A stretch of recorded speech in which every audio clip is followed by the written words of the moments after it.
はい、こんにちは、高弘です。今日はこの写真についての解説です。この写真は2022年に東京で撮った写真です。JR 東京駅の改札から出て徒歩30秒の場所。東京に馴染みある人なら、あそこかと思ってるでしょう。普段はめちゃくちゃ人通りの多い場所です。そこでキックボードに乗ったビジネスマンが誰もいない大都市東京の交差点を疾走する瞬間を捉えました。こんな瞬間本当にあるのと思われるかもしれませんが、これは 100% リアルです。他の人を消したとか合成とかそういうものは一切使っていません。わかった、休日の早朝とかでしょうって思うかもしれませんが、それも外れです。この写真は平日の昼間撮りました。ほんの数秒前までここは大勢の人が行き交っていました。タイトルは Lost in an Empty City。 空虚な街に迷い込んでしまったという感じを出したくてこのタイトルにしました。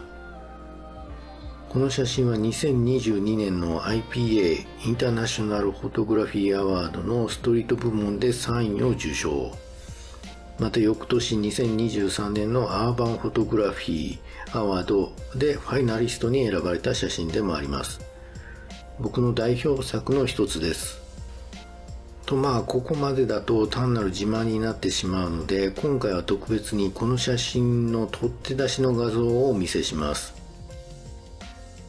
編集する前はどんな風だったかというと、こんな感じになります。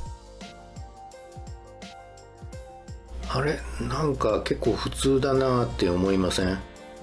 最初に見たモノクロの写真に比べ、編集前のカラーの写真はちょっとインパクトが弱いように見えます。日常の一コマを撮ったという感じがします。拡大してよく見ると、この辺に通行人が小さくちらほら映っています。右側にはタクシーも見えます。対してモノクロの方は、そうした細々したものが全部影に隠れています。そして主題が明確になっています。異世界観といいますか、ちょっとゲームの世界のような、そういう世界が一気に立ち上がります。これがモノクロの面白いところです。編集前の写真に戻り、どういう編集をしたか再現してみましょう。僕は編集に Photoshop を使用しています。Photoshop でモノクロ化するときは、レイヤーの新規調整レイヤーから白黒を選んでモノクロにします。そして全体のコントラストを上げます。コントラスト調整には以前動画で話したブレンドモードを使います。まずオリジナル画像をコピーして、ブレンドモードのメニューの中からソフトライトを選択。これで黒が締まり、一気に印象が変わりましたね。これすごくないですか？やったのはたった2ステップです。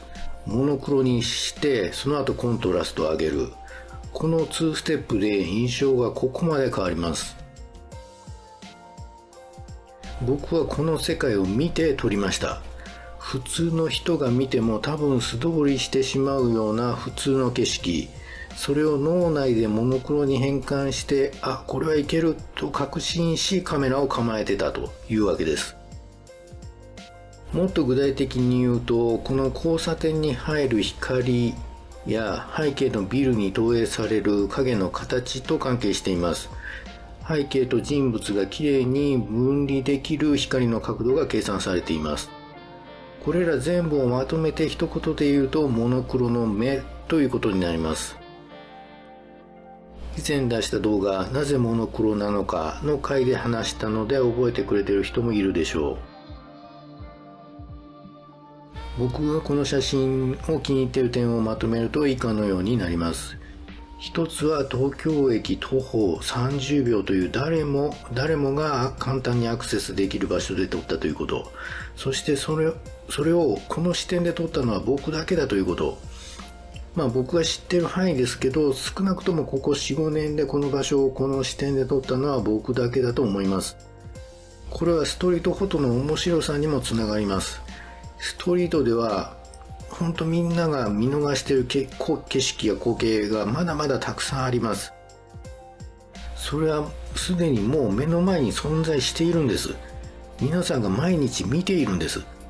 あとはそれを写真にする目、今回の例だとモノクロの目ということになりますが、そうした視点を持つことが大切なんです。気に入っている点の2つ目は、写真が持つ世界観。モノクロにすることで光と影が強調され、一気に別の世界が立ち上がる感覚を覚えます。この世界が立ち上がるという感覚を僕は大切にしています。ただ日常の世界をモノクロにしただけだと色を抜いた世界が出てくるだけです。そうではなく、新しい世界が立ち上がるような写真、それが撮れた時に自分の中でよしと思う時です。そして写真内で起こっている出来事、キックボードに乗ったビジネスマンが書類を抱えて誰もいない都市を疾走している。とてもシュールですよね。そうした世界観も気に入っています。今回は写真解説の第2回でした。楽しんでいただけたでしょうか。それではまた。